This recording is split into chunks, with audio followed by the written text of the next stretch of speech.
Welcome, everyone. Thanks for joining us, and thanks for being part of our community. My name is Ryan Heffernan, and I'll be your host for today. A few reminders before we get started. If you have issues viewing the live stream during the presentation and are using the web browser version of Teams, please refresh your browser. If you're using the desktop app of Teams, please exit and rejoin. Those two things seem to resolve most of the connection issues that people run into. Please note that this webinar is being recorded and will be shared publicly.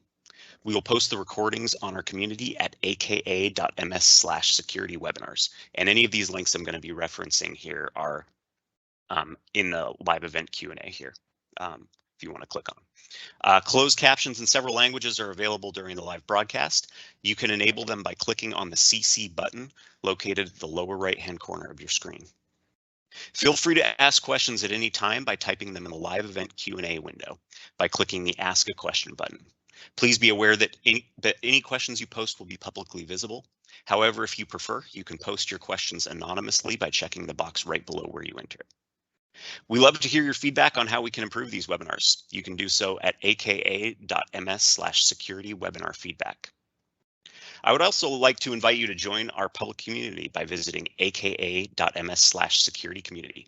That's the best way to ensure that you don't miss any future webinars or major announcements. On our community, you can speak directly to our engineering teams that create our security products. You'll be able to influence our product designs and get early access to changes by doing things like participating in our private community at aka.ms/prseccomm, requesting features, giving feedback, reviewing our product roadmaps, registering for events, or joining webinars like this. We believe that the best way to improve our products is by removing any barriers between you and the people that create them. So we hope you'll join us. Today, we have a fascinating topic for you. We have special guests from our partner CriticalSTART. Charlie Smith, Merlon Clemmons, and Leonard Volling will be here talking about real-world attacks and how to best leverage Azure Sentinel for incident response. So with that, I will turn it over to them. CriticalSTART folks, the floor is yours. Perfect. Thank you. So yeah, thanks for joining us today. So before I figure we can kind of jump into everything, I just kind of want to introduce myself a little bit more. So as Ryan mentioned, I'm Charlie Smith with CriticalSTART. I am the Microsoft Solutions Principal here.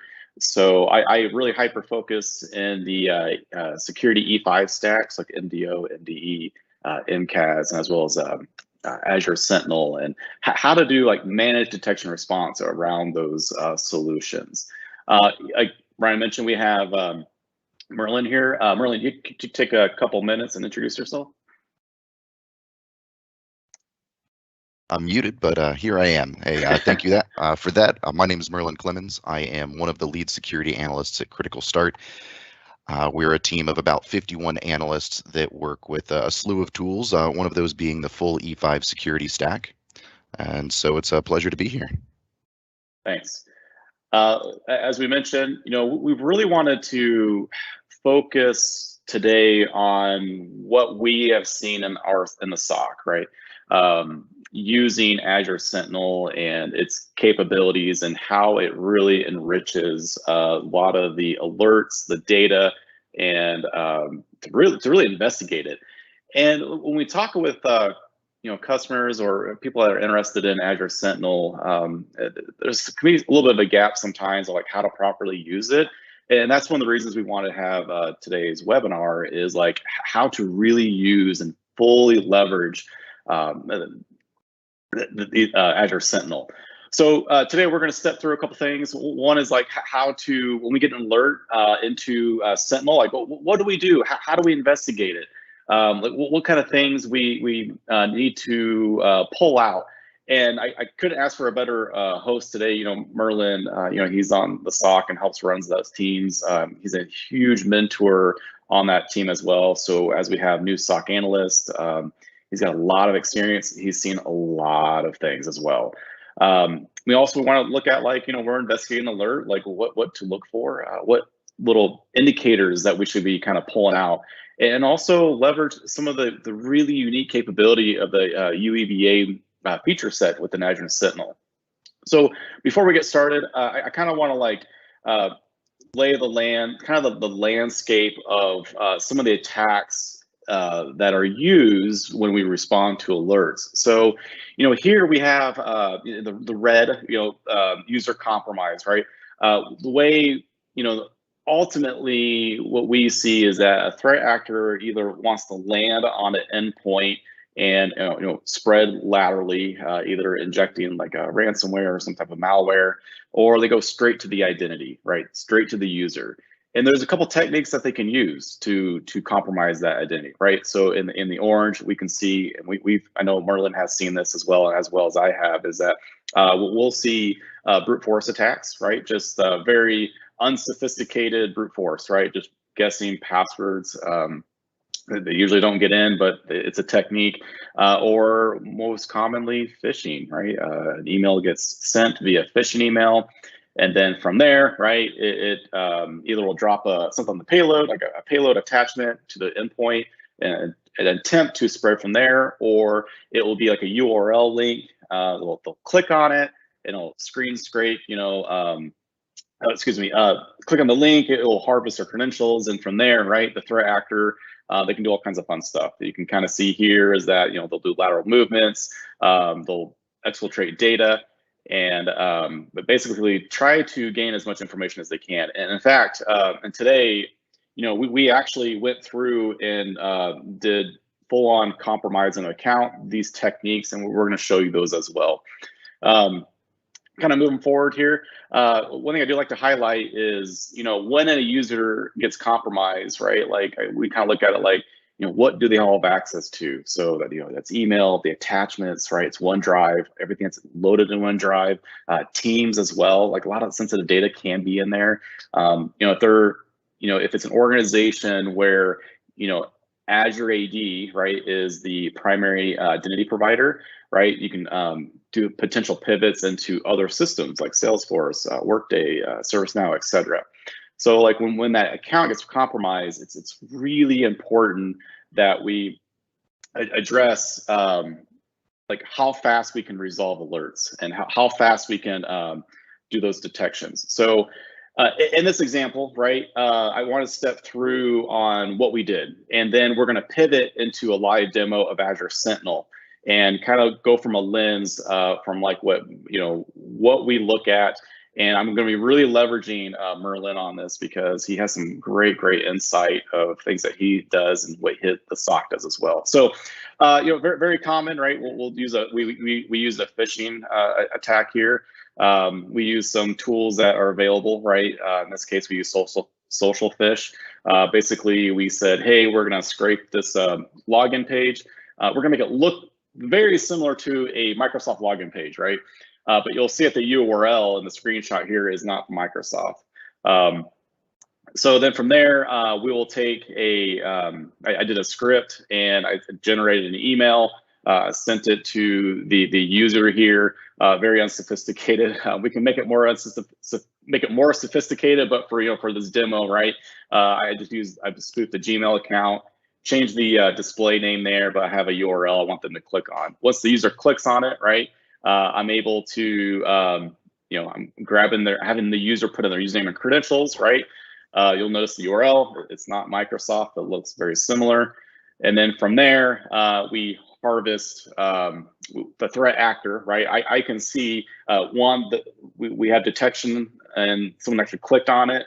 And then from there, we see what account was used and the password. And just to be completely transparent, I'm going to back up really quick. This technique here, we really had to really loosen the MDO Microsoft Defender for Office to make this happen. So like when I had like everything deployed, everything correctly set up, like this email got trashed every time, like MDO kept eating it every time. But reality is, when we do configurations on it, really an email system, its current state, and sometimes we'll see sysadmins will sometimes drift the policy or get too loose on the policy and start allowing some behavior. And in fact, this one here, we had to do it such as that. We had to allow this one to even get in there. But that's real world, right? That this stuff does happen. Merlon, I'm gonna put you on the spot. Like, yeah. I know you've seen stuff like this where a misconfiguration can Mhm. allow threats to come in. Like, what do you do then? Like, Yeah, what's your totally. process? So it's kind of it's interesting, right? So in reality, tools out of the box are only so good. So it doesn't even have to be a misconfiguration as much as it could be just no real configuration post setup. You know, a tool's only going to be as good as the individuals that are setting it up, making sure that it's configured properly, and then monitoring. And so oftentimes, you know, you were talking about how we had to loosen the configuration, that this could be a more advanced or more sophisticated attack. But the reality of the world is that a lot of enterprises, a lot of people aren't going through and using best practices. And so we do see that where we'll see attacks come through. And one of the first things that we want to do is answer the how did it get here? Because, like you mentioned, having to loosen those configurations to make these attacks work means that there are easy configurations to do to protect from this kind of phishing attack. And so one of the first things that you want to do is go, all right, so how did it get here? Did we configure everything correctly? Or is there some other issue that we're seeing? And then what we can do is we can either make those configuration changes, offer those configuration changes, and in a perfect world, we've caught those configuration issues well before it becomes a phishing issue, Yeah. where somebody has clicked a link and gotten popped. But it's all about that when you're using these tools and you're going through the onboarding process of spinning them up, making sure that you've got people that are following best practices, that you're getting input from, if you need help from community, if you're a smaller team, like the Microsoft community is great at helping with configurations and what kind of things to look for. There's a lot of information out there to utilize. And so if you're a small shop that's trying to figure this out, configuration is the first step. And when we catch that, it's always well, did they get changed? What was the reason for the modification? Yeah. Is this something that the sysadmin just wasn't aware of? Is it a setting that we weren't aware of that now needs to be modified? Yeah, and like the next slide I'm going to show here is a good example of that, right? It's not always the technology, especially with a lot of the Microsoft, the E5, the Defender suite. It's not that it doesn't detect like the threat. Sometimes it'll over detect, and or in this case here, right? What I did here was that I went to www.office.com. I entered the username, the password. I didn't get a failed attempt, so I knew the password is good at that point. But they have MFA on here, and MFA is great because it stops a lot of unsophisticated attacks. But we have also seen, I know we've seen this where the user will actually approve the MFA request, right? And that's what I am hoping, right? If I do a phishing campaign, let's say the organization's 5,000 users, like I don't expect everybody to click on it, right? I expect that a really low volume to actually click on it, hopefully not report it, right? Where we'll kick off that whole like error investigation process. It's we talk a lot about this too, Merlon. Like it's the dwell time, right? The time to respond. It's really like how fast you can respond to these threats, right? Like what is a general practice like when we think about like an SLA? You know, like when we think about that, like what's realistic to respond? I mean, realistically, and that's one of the hard things, is that's going to depend on like team size and what your full stack of tools is. In a perfect world situation, you want a response time sub 1 hour. In a perfect world, you want a response time sub 10 minutes, but that's not necessarily realistic because, like you're saying, phishing is one of those things that is beautiful and scary in the way of like, I'm just going to send out millions of these, and eventually I'm going to find, like we were talking about, a configuration that's not set up right, or a user that, like you said, is just going to click the allow because maybe it's been a week where their Outlook or their MFA has been acting up and just constantly querying them for a token, or they've been logging in and they just don't think about it and they just hit accept. Yeah, and I like that. perfect world, like it would be 10 minutes, maybe an hour, because like let's step through what I was able to accomplish. I think I was able to do this within all in 15 minutes. So again, we're kind of like setting the lay of the land, and then after this, I want to pivot into the Azure Sentinel console and really like chase this alert down that was triggered, or alerts. So like within 15 minutes, right? One thing I wanted to do, I want to establish persistence. So what I did was I pulled out my mobile phone. I went to the users, basically I set their security info. I added my phone, the Authenticator app, to approve, right? I made it part of the profile now. So now I can approve MFA requests now on my mobile device. I don't have to rely on the user anymore. So I needed them to successfully verify it, right? One time, that was it. So then now I have a way, like a backdoor almost, to get in all the time. And from there, I went in and I wanted to set up some mail forwarding rules, because I want to do some data exfiltration, and I want to do just copy them, right, and send them out. Again, not all of these are successful, right? There's preventative measures on the back end that can stop this, but this is like common stuff that we have seen threat actors do. So from there, I went in and I jumped into their OneDrive. I dumped everything. I did a mass download. I grabbed everything that they had. And then, because I'm malicious, next what I did was I uploaded malware to their OneDrive. That's what we see here, that this file is malware. It was, I'm hoping that they'll sync their OneDrive again to download this malware, and like cross my fingers that they don't have a really mature EDR solution like MDE to detect it. And then I wanted to do more lateral movement in the cloud, right? We talk a lot about lateral movement on premise, right, from to a DC and all that, but reality is, like, we're kind of talking about this. I look at life right now, BC and AC, right? Before COVID and after COVID, we're kind of like in an AC world. Like after COVID, we a lot of us started working more for remote. That kind of pushed the identity outside the perimeter, right? So we're all in the cloud. I really wanted to then take this file and I started sharing it with people within the organization and hoping that they will like click on it.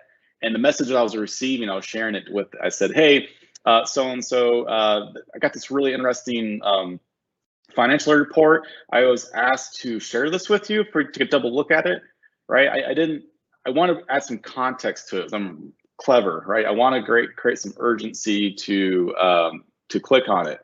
Now, we talk about time to detect and time to dwell. Within time, right? We'll see this during our investigation. Like this file ended up getting nuked, right? It ended up getting ripped out. But for the hot moment I loaded this, right, I am trying to spread as quick as possible, because I need to maximize the time that I have while I'm in this environment, right? So that's what we're going to step into next, right? So again, we're going to be kind of touching on time to detect, time to respond. We're going to review the incident. We're going to review the events associated to that incident. I'm going to start correlating events, right? We'll talk about this. When we do investigations, it's kind of our belief system. Everything's about context. I know Merlon can give some great examples of like, in fact, if you don't mind, can you give you like a 2-minute example of why context was really important to have? So like, I'm thinking about a scenario where like, maybe something looked really bad. We were about to host isolate maybe a machine, but we didn't based on some conditions because it was maybe a false positive. Like, you have anything to share, like any war stories on that? Yeah, absolutely. I mean, there's literally hundreds of those, and we'll just kind of talk about context mattering, and then I'll get into like why it mattered for a false positive and why it mattered for a true positive. But that's really the key there. Is context is going to give you that extra information that lets you know whether or not something is a problem or not. Looking at a one-off event, like if we only had out of your demo that one piece of malware, and that's the only information we had, right? Well, that's a piece of malware that probably got quarantined. It got handled by the tool. If we don't have the context of where did it come from, where is that account traveling and moving across the environment, where, were there MFA adds to the account, all of that, all those steps back are the context needed to see that that piece of malware is part of a bigger issue inside the environment. You have an active attacker with persistence there. But if you're just looking at that one spot of malware, that's not going to give you the information to truly understand what's happening. And so that happens often with us. For instance, with one of the recent attacks where people are copying the shadow volume, that new vulnerability that came out, having the context of when is an admin actually following the Microsoft recommended steps of getting rid of the shadow copy versus an attacker copying it. You know, the context of, is this an admin doing things? Do we know the admin? Do we understand that they have had normal access to their account where we're not seeing external connections? Cool. All of that context of these are normal things that that user is doing led us to believe that this is most likely them following Microsoft recommended actions. Whereas in the context of like a true positive, where kind of like we were talking about with the malware piece there, you're looking at obfuscated PowerShell that's come across and is running on a device. That is very common, especially from phishing attacks once you've downloaded a file. So with the context of obfuscated PowerShell, cool. Let's say that you deobfuscate it and you're looking it over and it doesn't look like you understand it that much, or it doesn't look like it's that bad. Maybe it's making some connections and downloading something. Admins will run scripts like that if they've got things that they're hosting. But where did that script come from? Where did that PowerShell command run from? What ran it? That context of you have this, it was ran because a file was downloaded from an email that was opened. It's that context that lets you know that that PowerShell didn't originate from an admin. It originated from an email that we can then trace back and see as an external email where a user downloaded it and it was able to move up in privileges, get a system access, and then run PowerShell obfuscated commands and download additional binaries. It's all of those that could one way or the other lead you to a false positive or a true positive. Yeah, I think one of my favorite ones that we've seen is that when they code that PowerShell in base 64. Oh yeah, that's you see that so often because it's a very common thing for sysadmins to do. And so why not use that to your advantage as an attacker? Yep. All right. Let's jump into it. So we kind of did the lay of the land, right? We jumped in, we did some phishing attempt to compromise the credentials. We logged in as them and did some really fun stuff, right? So when we're looking at this, right, what triggered this? The first one, right, is I opened up a Tor browser and logged in as them, right? That instantly, we saw it, right? We saw the screenshots. Microsoft recognized that the source IP, right? Hey, this is suspicious, right? You're coming from an IP address that's anonymous. Is it malicious? We don't know yet, right? But definitely suspicious, right? Like, well, why is someone trying to access corporate resources using a Tor browser or from an anonymous IP? It's suspicious. Let's be honest. The practice of it itself, I think a lot of us use like a private VPN of some sort. I think that's fairly normal, but when we start bleeding in, but right now we're looking at this. So this is the alert right here, anonymous IP address. What we don't know is that that all the stuff that we did, right? We don't know it yet. This is the first lead that we have, and we'll look at the full details, right? So I'm looking at the IP address. We have different entities. So entities could be a file hash, IP address, host name. And user, there's a whole list of what an entity can be. So in this case, there's only two, right? We got an IP address and a user. That's it. So my mind starts like kind of going. It's like, okay, we have this alert, right? Here's the entities, and we can kind of click here and kind of like learn a little bit more about who these people are, right? So I can kind of click here on the IP address, and we can use some of that UEBA feature set that Microsoft has to enumerate what those look like, and I'll let that load. Have we seen this IP address before? Is there any other alerts associated to this IP address? Is there any other behaviors that we should learn from this, right? And then where else? Here, let's kind of pivot back really quick. Let this guy load. So we can see the alerts associated to this, right? So like already I'm like, oh wow, like just looking at the IP alone, I can step back and look at the context. Like, is this a bigger impact? Is this not? So that's good information. But really what I kind of want to know is more about the alert, really the sign-in that was responsible to trigger this alert. Like, give me more information, right? Did they come from a trusted device? What browser, OS? Like, I need to know more about it. So I'm gonna come in here and click on the alert. And I have learned to love KQL. I can speed through things quicker. I am faster execution. I can look at more data in a shorter period of time, right? Merlon kind of talked about it. Time is of the essence. Like, we want to move as quick as possible.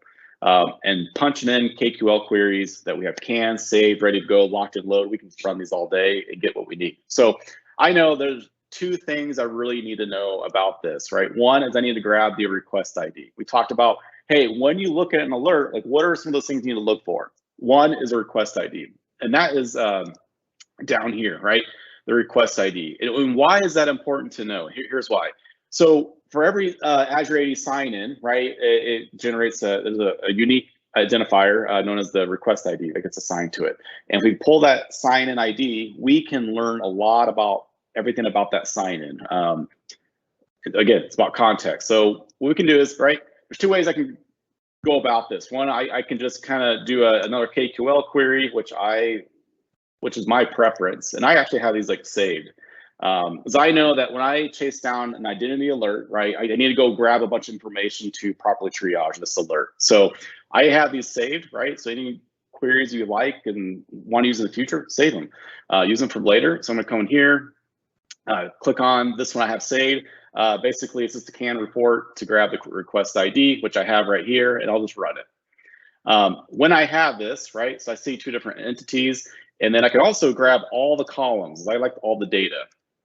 And from here, right, I can kind of look at what about this. I already know in my mind what I need to be looking for. So I understand this looks a little different. I mean, you can, jump into, Azure AD. This takes a lot longer, right? Nothing wrong with it. It's just, again, I want to move quick. I mean, this is the other way to do it. Let's go to Azure AD. Then you can, takes time to load, go to the user, right?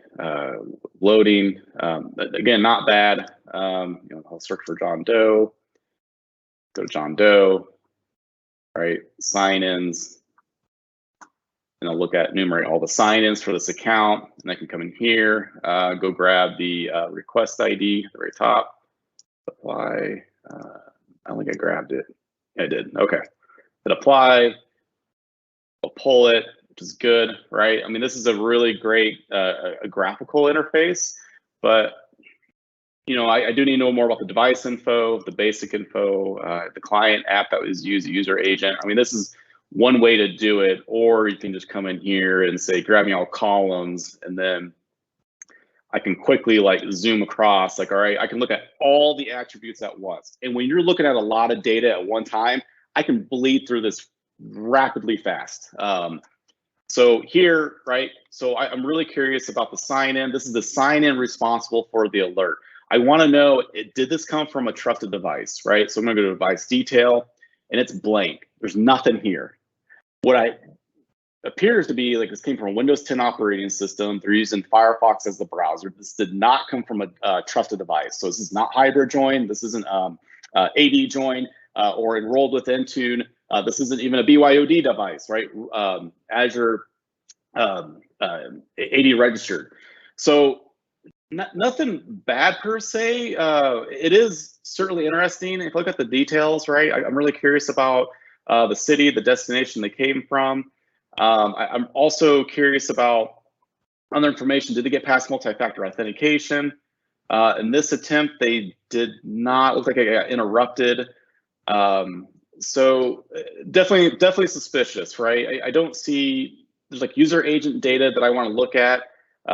Did they use like a legacy authentication? I don't see any of those evidence here, but I'm not done yet, right? I want a little bit more here.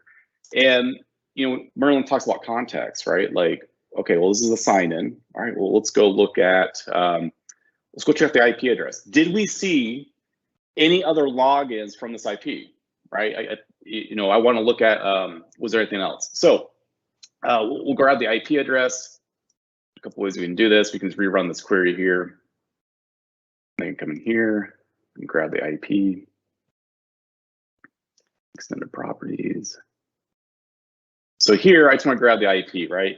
Again, I can do the same thing from traditional Azure AD, right? Like you can do a filter, look for all IPs, but I want to look at a lot of information at once. This makes it a lot quicker. Again, speed, right? I want to use a sign-in that I have, like a query here. Let's put in the IP address, which we've already done. We'll hit run.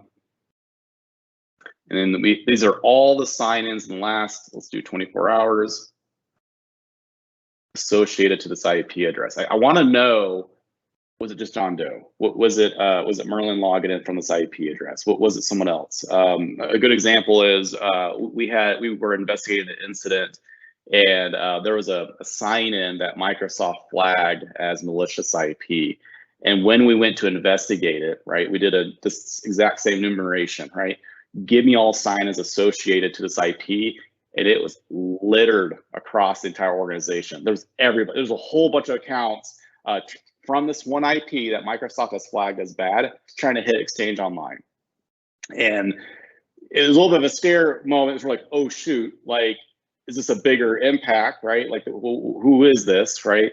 It turns out when we did a reverse lookup against the IP address of who owned it, it was owned by a well-known, I don't want to drop their name, someone that's very prevalent and known in the industry. And we went back to the customer like, hey, we saw this IP address. Do you guys use this service? And they're like, we actually do. And if you look at the SolarWinds report, that happened several months ago, this organization was popped, right? That they got breached from that SolarWinds hack. And then from there on out, Microsoft saw bad activity from this IP address and started flagging it as such. The takeaway here is this incident, it was actually a false positive. It was a legit connection, but it looked really bad, right? It's about context, like stepping back, because at knee-jerk reaction, we were seeing, especially when I've seen like malicious IPs that have been detected by Microsoft, it's typically bad. And you really want to respond really fast, right? You want to disable account, revoke session tokens, right? You want to like execute. And you look at how many people could be impacted, it's quite a big few. So kind of moving on. So that long-winded, right? That's what I want to know. I want to know who else is logging in. So right now at this moment, I see it's very focused to John Doe. That is it. But some of the behavior is really interesting. I just made this a little bit easier for me to read. So I took some of the columns that I need to know really up front, right? I just kind of moved them to the front of the query so I can see, what they're trying to access, what operating system. Am I seeing iOS, Mac OS? I don't. None of these are trusted. Again, not bad, but still like really suspicious. We see some sign-ins, successful. That's what 0 is. Nothing, again, like super alarming at this point. So we're gonna kind of keep moving along, and there's some other queries that we like to use as well. So another one is like I like to look at Office activity. Do we see anything within the Office activity? Do we see mail forwarding rules, right? That is super common that we find. Did we find anything else regarding the activity? Do we see some stuff that was externally shared, right? Mass download, equally important to know. Merlon, any thoughts, comments that you want to add, or I can kind of keep moving? No, you can keep moving. You're okay. Walking through the exact kind of process that we would be looking at this from a SOC perspective, trying to grab that context of this is still weird and we haven't been able to prove that it's a false positive yet, so we're still going to keep diving in. Because one of the things I like to tell all my analysts is, 90% of the time, it's going to be a false positive. 5% of the time, it's going to be user error, and 5% of the time, it's going to be actually malicious. And we're still trying to prove one of those three right now. Yeah, thanks. Yeah, so again, I like to have all the columns because I like to sweep really fast, quickly across, like, at least for me in my eyes, right? I know Merlon can agree with this, but like having looked at and been in logs for so long, we can kind of like burn through these pretty quick and look for anything out of the norm. So I'm just looking for like Office activity. Are we seeing, okay, we see a lot of, files being viewed via SharePoint. We're seeing, okay, so here's the mass download. Oh, let me change the time. I'm sorry, I'm super lame. I have to use local time, not UTC. I can't do that calculation in my head. So this is very close to the time when that alert was generated. So I saw a mass download after anonymous IP login. That now it's starting to kind of like look suspicious. That is not a common activity that typically looks, hey, this is like good behavior. So we're kind of cruising through. Download. We're kind of looking through. So this is all from OneDrive. So what I want to do next is now I saw the activity. I see most of it. I'm really curious about there's a query that I like to use for like to look for. It's called anonymous link created. This is just one of those canned queries, like just run it regardless, right? Anytime you see an identity type activity, like let's just go ahead and run these all together and just kind of look at it to see what's going on. So this will basically identify, like, did this account create any links shared out that looked off, right? Different, and this is what was triggered. So now it's starting to come to fruition. Now it's starting to take that picture and really starting to focus in it. And we did, right? We do see that a link was created. This was the file and location it was being used by this user, by this IP address. Yeah, this obviously looks, and this is what we saw in our demo earlier, right? Like this is what we were seeing. So now I'm like, okay, well, what else about this file that we should be aware of? Is it anywhere else in the environment? Is it in other places like in Teams, SharePoint? Like where is it at, right? So MCAS does an excellent job of like grabbing that information, right? And that's basically what we're querying is essentially MCAS from Azure Sentinel. So, and I'm staying in the same portal, right? I'm not hopping around. You can if you want to, but for me, that's just like this is quick, right? So I have this pre-built query that I like to use, right? This is Office activity where Office object ID contains, right? That's the column here. Does it contain? I don't care about the full path because I'm more interested in the file name, right? If I just did file path, right, it's absolute, and chances are I'm really curious, like, is it anywhere else? So we'll run this query here, one or more activity. So we run it, right? So give me anywhere this file has been mentioned, right, in the last 24 hours. And this is where we see, okay, we saw the anonymous link created. We see a file and sharing set, all right? And then this is my favorite one here, is that malware detected. And I mean, Merlon, if you saw this, what would you do at this moment? I mean, at this point, again, we're trying to prove that one of those three things: false positive, user error, or malicious intent. And this is starting to look more and more like it's actually malicious. We've got a bunch of actual connections, like they were successful mass downloads, and now a malicious file on the host that's nowhere else in the environment. Because that's one of the other things that we like to look for. Again, context is sometimes false positives happen on malware. Is this a file that is used throughout the environment? It is just being caught. Doesn't look like it. Yeah, and one of the questions I get asked talking to customers, like, well, doesn't when I upload malware, we do so. Like my counterpart, Ronald Prasad here at CriticalSTART, this lab environment, we trash on it, right? Like we upload like ransomware to see that does OneDrive or MCAS and those components, those technologies really detect it, and it does, right? And some of it's instant, some of it there's a scanner that takes place, right? It's always scanning that repository. So like yes, the initial upload, but within really quick. I mean, you can look at the timestamp. I mean, within 4 minutes, right? The time it was uploaded and saved, right, into the time that the threat protection caught it, right? It took it, quarantined it, and basically pulled it out of the environment. So at this point, I'm starting to like Merlon said, like this looks really suspicious, and I want to start taking action at this point. I mean, Merlon, would you say, hey, this is compromised? I mean, is there anything else you would want to know at this point? I mean, at this point, even if it's not compromised, even if we can't 100% prove that, this is weird enough and malicious enough looking that I would absolutely take action and continue an investigation. because then we need to look at where did the file come from, and then we start the analysis of the malware.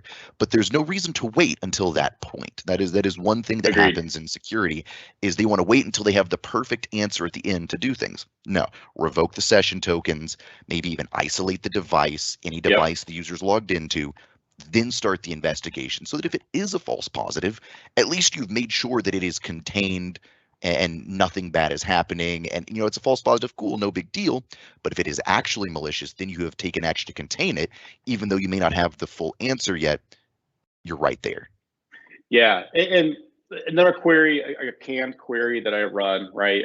So like when we see mail forwards, right, that's it gets captured in the audit logs. So this one here, right? This is a query that we run to see if we found anything like any audits or set mailboxes, right? So this particular one, or excuse me, with the account.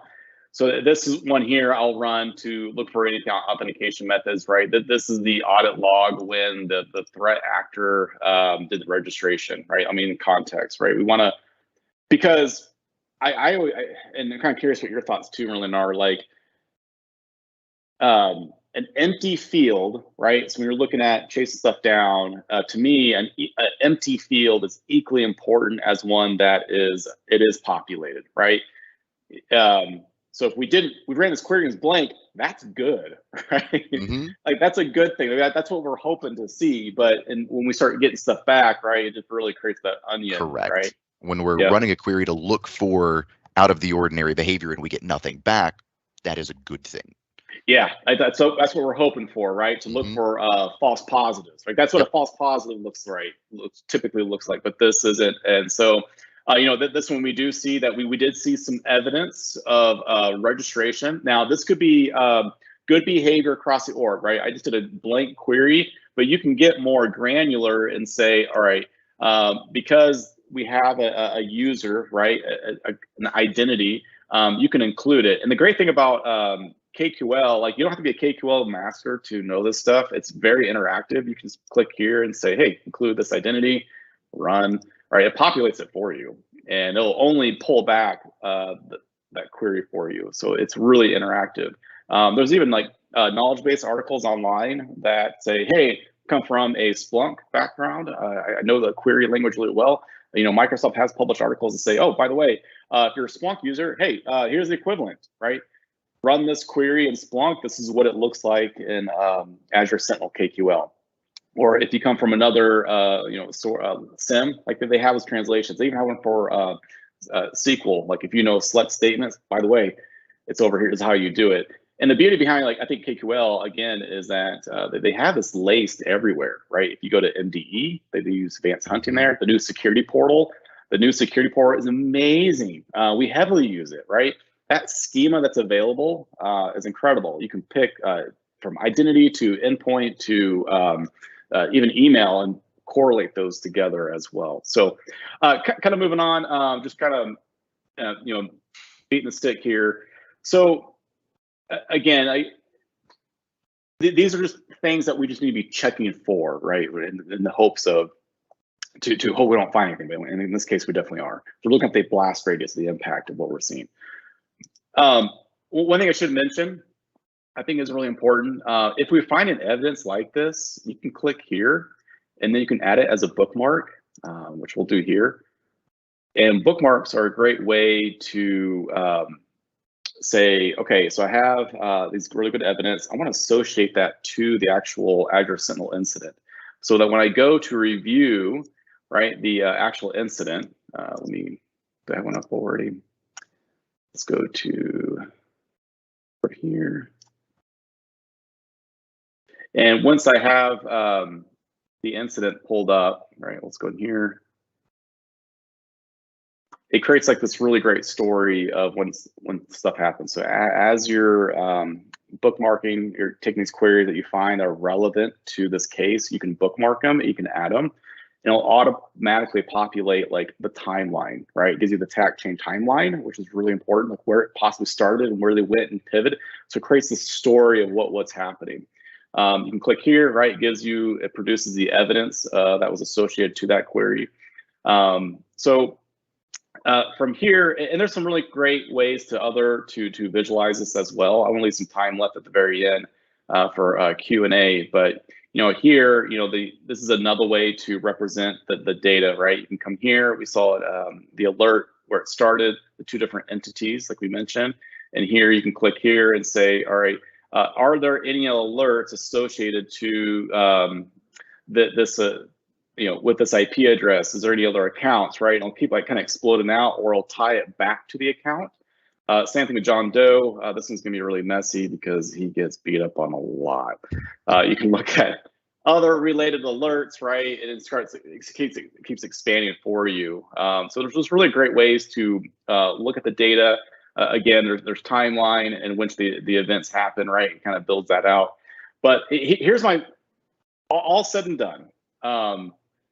Where the tire really meets the pavement is, for me, is the automation that we can do around this. Now, I showed you the manual way to do this, right? In fact, we can create Azure Sentinel playbooks and say, hey, anytime an alert is created based on this criteria, like an identity, we just know that we need the following information, right? We can create a playbook to go grab that for us and drop it into this incident. Or we can say, and I'll step it really quickly. Or we can say, all right, I've confirmed, like this looks bad. Oops, let me step back, my bad. Come here, we can look at available playbooks that we can kick off, right? So we have, this is the one that I typically use, it's the block AD account. You can come over here, click run, we'll execute, it'll disable that account, but we can take a look at it and see all the cool stuff we can do with it. So playbooks, also known as logic apps, and we can look at the flow of what we're doing here. First, we're anytime when the alert is triggered in Azure Sentinel, go get everything about the incident, go get everything about the account like that we would possibly need, and then from here we want to disable the account in Azure AD, right? Account enable equals no. We want to refresh the tokens. We want to kick everybody out, right? If the threat actor is still in, we want to kick them out, right? So that's what we're going to do. We revoke the session tokens. Then we're going to add a comment to the incident to update it, right? Hey, this got kicked off. So as analysts are reviewing it, we can kind of track what the status is. And then I like to use Microsoft Graph for a lot of great things. And the reason I use Graph in this case is that I want to go grab the manager's information, right? This account, go grab the manager information, and I'm going to parse it, right? I'm going to grab their maybe their email address, their phone number, location, etc. And then basically we're taking those values and putting them in variables, and then I can send an email. So then I can say, hey, manager, we have found suspicious activity with this account. Here it is. Just want to let you know this happened. So like if all of a sudden they can't log in, you have a way to contact them to let them know that this happened. And these playbooks are endless. There's some phenomenal hooks that we can do with this. We can add comments, we can do queries, we can do bookmarks with these playbooks. So they're endless. You can hook them into ServiceNow to create tickets. You can, it's endless. It's really fun to play with the playbooks and the opportunities there. So let's see, we got about 9 minutes left before the top of the hour. Let's kind of put it back to the team. Is this a good time for Q&A, Leonard? Yeah, absolutely. So there are a few questions that have been trickling in. Tried to address some of them via the chat function, but yeah, there's a few that I'd like to hit you guys with. So let's dive in here. So first one, this is back to maybe when you first started, Charlie. So where did you find the original request ID again? There's two places. So just in general in Azure AD, right? That will always be. So if we just look at the sign-in details, right? Request ID for every unique sign-in. This is the unique identifier, is request ID. And all the ones equally as good, you should always use is the correlation ID. And where I found that in the alert is that, so correlation ID is a correlated bunch of sign-ins, right? That are associated to that sign-in there. So let me back up. So where I found that was when we clicked on that alert, right? That hyperlink for that alert. It's going to be in the extended properties.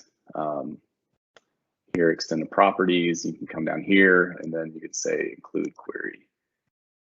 Yeah. Perfect. Yep. Thanks, Charlie. All right. Next one we've got here. Do you have an example of a Sentinel alert that shows an area that could be tuned to a greater extent, as you mentioned? For example, an alert that works as an indicator that Defender needs to be turned up a certain way. Yeah, that's a really good question. So there's a way to do false positives, right? To say, hey, you can come over here to take action. We can create an automation rule. I'm not sure this is where this is going to answer. I hope you can say, hey, based on this information, right? The account, the different attributes, you can add conditions, and then you can automatically close it, say benign. If the question is, we need more information, or like tuning capability, I'm trying to think of like a threshold.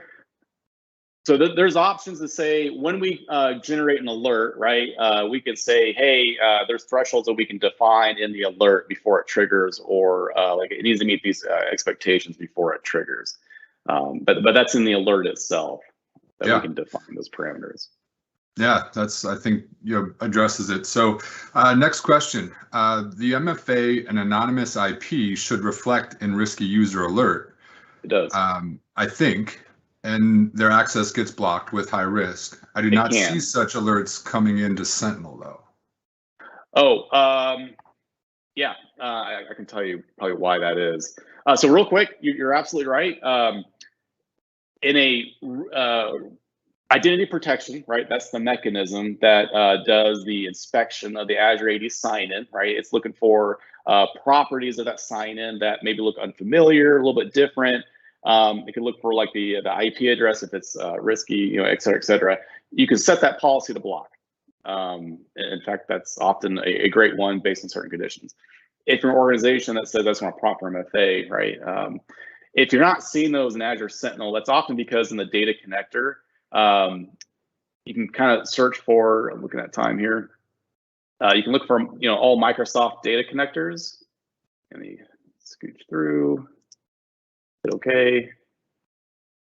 So there's a couple ways you can do this, right? One, MCAS, depending on how your MCAS configuration, there's a policy in there where you can say, hey, any alerts that are generated by identity protection, right, only generate for like high severity or medium and high. You have to adjust that policy, but that's done in MCAS typically if you want that detection from MCAS.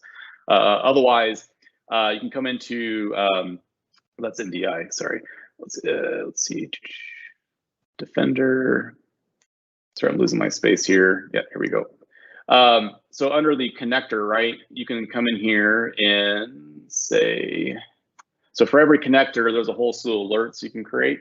One of them that commonly gets missed is under next steps, where it's universal for every. There'll be a rule that says, hey, anytime, let me back up.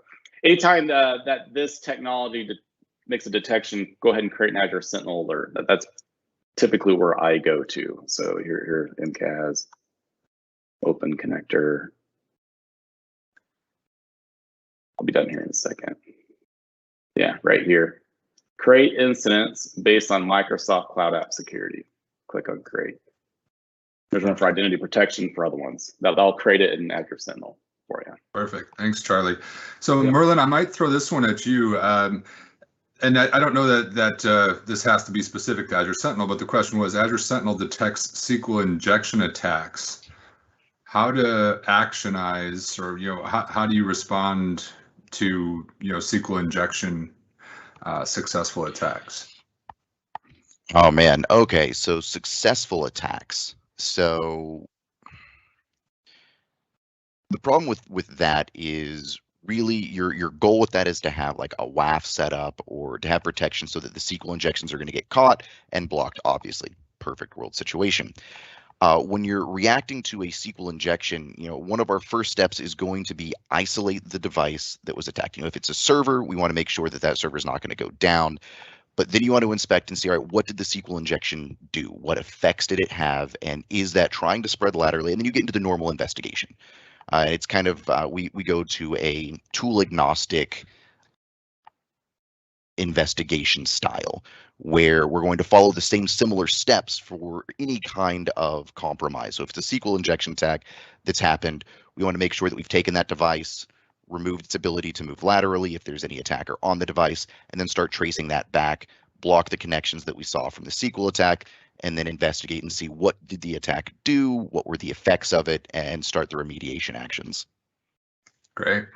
Thank you, Merlon. So I know we're quickly running out of time. There are a few more questions. There was a few folks that wanted, more information on kind of those queries, Charlie, that you were sharing. So I don't know if we have an established way to share those queries. I don't know if we can just point them towards a GitHub of some sort. We can certainly talk with Microsoft and see what's options, but there's a great community out there, right, Charlie? So I don't know if you can. Yeah, and I can help with that in terms of we can I'll work with you folks to make a post on our Azure Sentinel community where you can post links to wherever you're sharing that. Okay. In fact, I've just pasted a link there, anticipating that. So I'll help you folks create that. And if people will follow that aka.ms/Azure Sentinel community, I'll work with you to make sure we get a post there that links to all those queries and playbooks, because I know people are very eager to go try this for themselves after looking at all these great techniques. Yeah, great. Well, I think that there's certainly maybe a couple more outstanding questions, but I know that's bringing us about a minute up to the top of the hour. So, we can try to drive through a couple more, or I can hand it back to you, Ryan. I think so. If you folks are okay running over, we can take a couple more. Yeah, I can linger longer. Okay, great. Yeah, let's take a couple more and then we'll wrap it up. All right. So there was a question again about queries. So this individual said, what is the difference between contains and has in the KQL query? Is it faster? Does it lack information? Yeah, I primarily use contains. There is a speed differentiator. I don't have the exact metrics. For me, I primarily use contains. Like if it mentions this, that's what I typically go to. So sorry, you might be hearing sirens. Sorry, I live in Kansas City, so we get a lot of tornadoes here, and it's the first Wednesday of the month, so they test off the sirens. Right on. So you're not in Kansas anymore, Dorothy. So, we'll end with, and this is one we had talked about, right? So someone had posted, can you point me towards some learning resources, right? So Merlon, if you want to quickly maybe just talk about, how people can get started as a SOC analyst, and where you would maybe point them, and then Charlie, if you want to come over the top and offer anything Sentinel specific, and then we'll close on that one. Yeah, totally. So I kind of mentioned this a little bit earlier when I was talking about like product agnostic training and investigations. That's really the start, is getting a foundation of security knowledge. Your CompTIA, A+, Net+, Sec+, any of those industry-wide certs, and getting an understanding of what are security threats. And then you can start going into the training that, like, Microsoft has some fantastic pages on their, I think they call them their ninja courses for all of the different products that are just absolutely fantastic. And if you're wanting, like, you've got your base knowledge of security, information, IT, and then you could start diving into, those products if those are the ones that you're working with. But the real key in getting into security in general is getting that foundation and not focusing too much on tool-specific training. Get an understanding of what is the security landscape, what are the threats, how do you typically respond to them, what is an investigation style that works for you, what are the normal things that if you didn't have security tools that you would do on a host to find out this information, so that when you get into the security tools, you already know what information you want. You're now just leveraging the tool to do it faster, more efficient. Yeah, if I can kind of piggyback off that one too. I really like what Merlon said, because Microsoft uses that MITRE attack framework, right? So when an attack comes in, there's a mapping to it. You'll notice in the alerts that they'll even map it to like, hey, we saw this alert. this looks like this is part of this type of attack micro framework. It's really important. There's a reason why they use it, because it's really effective. In terms of like training, Microsoft, like what Merlon said, they have that ninja training. I kind of shared it really quick on the screen here. We can put that in the chat as well. But anybody that's really interested in these technologies, they have a breadth of everything, right? Like if you're really interested in MDE, like here's the start, and they get progressively more mature and a little bit deeper in the technology. They step you through like some of the KQL. Not hard. That whole portal is interactive. You right click on something, say add. I mean, it will add that query. You can blaze through it pretty quick. So that's where I start to lean towards is they have that great foundation. That's the ninja training. Yep. Well, thanks, Charlie. And I put that in the post in regards to the question out there. So that is under the published Q&A. I am going to ask one more real quick, and this will be the last one. We had a couple of questions about the playbook. So Travis just put something in the chat that said, hey, can we get a rough outline of the block AAD user playbook steps? And I think, there's other people that have asked, can you expand on the logic apps and some of the functionality, that you found to be valuable with that SOAR capability? Yeah. Oh man, I love this question. So really, there's a lot of methods to the madness, right? There's a lot of ways to get the job done, especially when we revoke session tokens.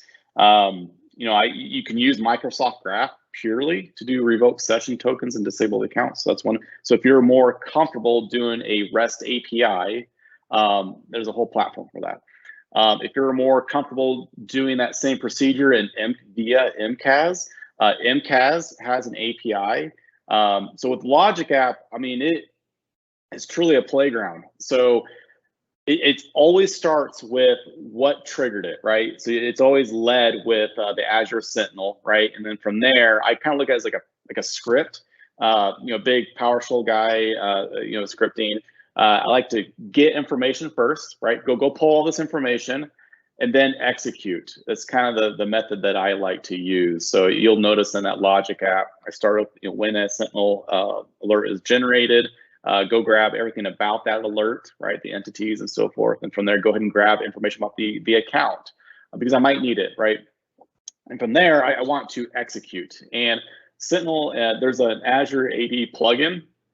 So on the Logic app, you can type in Azure AD and it'll give you a list of all of its capabilities, right? It'll say, hey, you want to send an email, you want to disable the account, you want to do a lookup, like it's all there, right? So it's very like simple from that perspective. That's typically where I go. There are some phenomenal repositories. Literally, if you do I was going to say Google search, but this is a Microsoft, so I'll say Bing. If you do a Bing search, like Azure Sentinel playbooks for insert something like a block AD account. There's templates out there you can download, and then you can justify it, just modify it for your needs. That is a way to do it. A great place to get started. So. Yep, perfect. Thanks, Charlie. Well, we'll wrap the Q&A there. Thanks everybody for the great questions. Great, thank you. And Charlie, do you mind putting on that last slide there? You bet. All right, and just want to remind everyone we will be posting the recording at aka.ms/security webinars, and that's also where you can check out our upcoming webinars. So we hope you will look for those. I want to thank Charlie Smith, Merlon Clemmons, and Leonard Volling with CriticalSTART for a fantastic presentation. This was really great. Thank you guys. Most of all, I want to thank all of you for being part of our community, and we hope you'll join us next time. Thanks and goodbye.